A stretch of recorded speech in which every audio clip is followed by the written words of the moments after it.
Muestran orgullosos las más de 50.000 firmas que han recogido en estos últimos días, en una campaña a la que se han sumado diferentes colectivos y agrupaciones, pero que tiene por protagonistas indiscutibles a ellos, a los padres del Centro de Educación Especial Miño.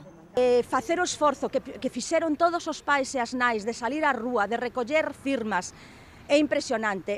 Non temos palabras de agradecemento, a emoción nos invade porque é algo que para nós é moi importante, ademais do apoio da cidadanía, o máis importante para nós son os pais e os nosos fillos.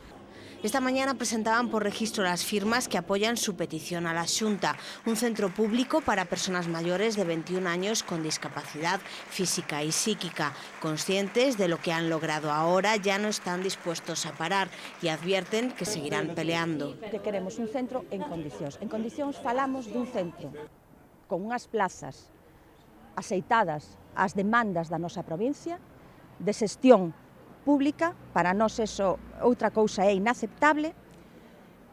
Non queremos que se nos prometa un centro con un número reducido de prazas e que a cousa quede aí, porque queremos un compromiso serio, queremos un proxecto de futuro.